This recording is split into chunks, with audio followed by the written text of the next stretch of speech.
दशमांश सोचते कि अगला महीना देंगे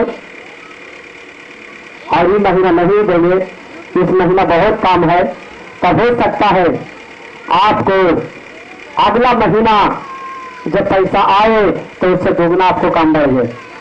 सुने सज्जन ध्यान से, आप सोचते हैं कि ये महीना पैसा मेरा 10,000 आया तो मैं 1,000 दशमांश नहीं दूंगा, अगला महीना मैं प्रभु को 2,000 दे दूंगा, और ऐसा सोचते हैं। मगर अगला महीना जब आपको पैसा आया तो हो सकता है उससे दुगना काम आपको बढ़ सकता है, और दुगना काम बढ़ जाएगा तो हो सकता है सोचेंगे कि मैं अगली महीना में मैं 3,000 रुपया परमेश्वर को दे दूंगा। हो सकता है आप तीसरा महीना भी पैसा आया और उससे भी ज्यादा आपको काम क्या हो गया, बढ़ गया। तो इसीलिए हर एक भाई बहन काम को नहीं बढ़ाइए, आपका जो है उससे आप कीजिए। और परमेश्वर ने कहा कि ऐसा करके, यहाँ पर लिखा हुआ है कि सारे दशमांश भंडार में ले आओ कि मेरे भवन में भोजन वस्तु रहे। और सेनाओं का यहोवा यह कहता है कि ऐसा करके मुझे परखो। ऐसा करके मुझे क्या करो? हाँ, हाथों को उठा करके बोला, ऐसा करके मुझे क्या करो? यहोवा यह कहता है कि ऐसा करके मुझे परखो कि मैं आकाश के झरोखे तुम्हारे लिए खोलकर तुम्हारे ऊपर अपरंपार आशीष की व्यवस्था करता हूं कि नहीं। इसके लिए सब लोग तारीफ करेंगे परमेश्वर के लिए, जो जाए तारीफ करेंगे, सभी लोग तारीफ करेंगे परमेश्वर के लिए। Thank you Jesus, hallelujah. सब लोग बोलेंगे हालेलुया, परमेश्वर का स्तुति हो। आमेन, आमेन।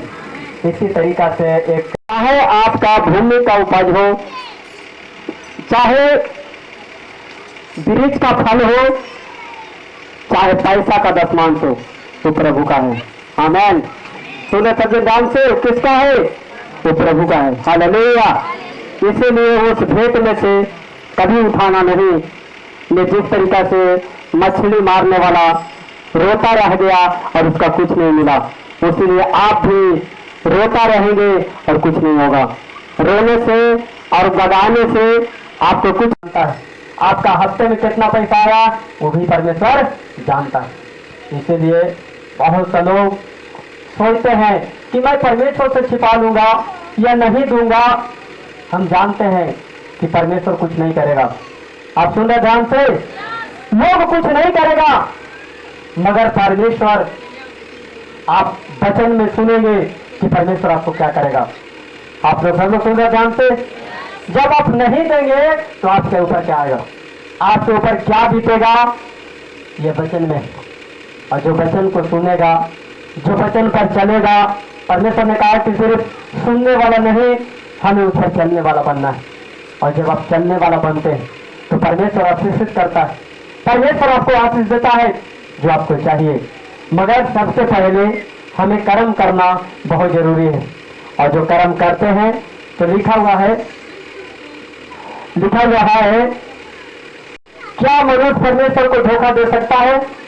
पर देखो तुम मुझको धोखा देते हो और तो भी पूछते हो हमने किस बात में तुझे लूटा है। सुने सभी ध्यान से, मनुष्य पूछ रहा है कि हम किस बात में तुझे लूटे। हमने परमेश्वर को कभी नहीं लूटा, हमने परमेश्वर को कुछ नहीं किया, हम किस बात में लूटे हैं। मगर यहाँ पर परमेश्वर, ध्यान से सुने क्या परमेश्वर बता रहा है। क्या मनुष्य परमेश्वर को धोखा दे सकता है? पर देखो तुम मुझको धोखा देते हो और तो भी पूछते हो हमने किस बात में तुझे लूटा है। दशमांश और उठाने की भेंटों में तुम पर भारी शराब पड़ा है, क्योंकि तुम मुझे लूटते हो। दशमांश उठाता है उन पर भारी शराब आएगा। इसलिए हर एक भाई बहन, भारी शराब से बचना है तो दशमांश को आपको चोरी नहीं करना है, दशमांश को उठाना नहीं, वो परमेश्वर का है। सुनो सभी जन, किसका है? हाथ को उठा करके बोलो किसका है? वो परमेश्वर का है।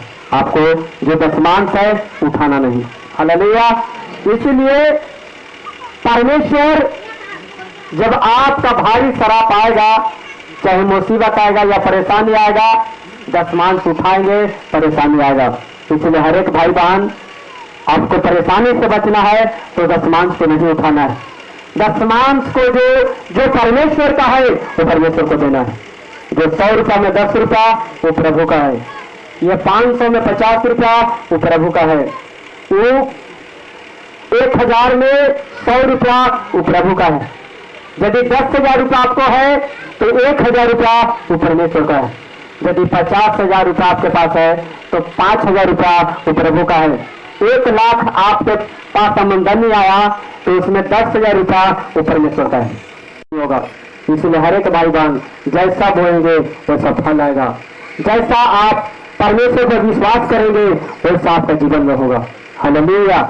इसीलिए इस्राएली लोग भी जब परमेश्वर को परखा तो आशीष पाते थे और जो नहीं परखता था वो खो देते थे। हालेलुया। इसलिए जोड़ जाड़ हम लोग प्रभु के लिए तारीफ करेंगे। हम लोग एक वचन से देखेंगे लाइफ व्यवस्था 27 के 30 वचन को हम लोग देखेंगे। संविधान से लिखा हुआ है कि तुम्हारा भूमि का उपज जो बहुत लोगों का कच्चे गिर जाता है। सुने समझन, बहुत लोगों का कैसे गिर जाता है? कच्चा गिर जाता है।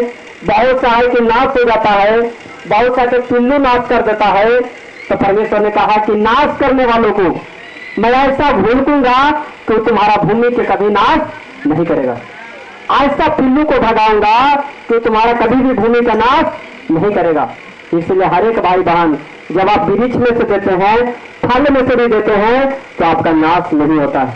तो इसीलिए आप का आशीष लेना चाहते हैं या शराब लेना चाहते हैं? सब लोग बोले क्या लेना चाहते हैं? हाथ उठा करके बोले क्या लेना चाहते हैं? हाँ, जब आशीष लेना है तो आपको दशमांशों को निकालना है। इसके लिए सब लोग जोड़ जाड़ हम प्रभु के लिए तारीफ करेंगे। Thank you Jesus. Hallelujah, hallelujah. सभी लोग घुटने कर ले जाएं और घुटने कर हो करके हम लोग इस दान और दशमांशों के लिए कि परमेश्वर यीशु मसीह आज से मैं तेरे वचन में चलना चाहता हूँ। आज से तेरी इच्छा को पूरा करना चाहता हूँ। आज से तेरी मर्जी को पूरा करना चाहता हूँ। परमेश्वर यीशु मसीह हम आपका धन्यवाद।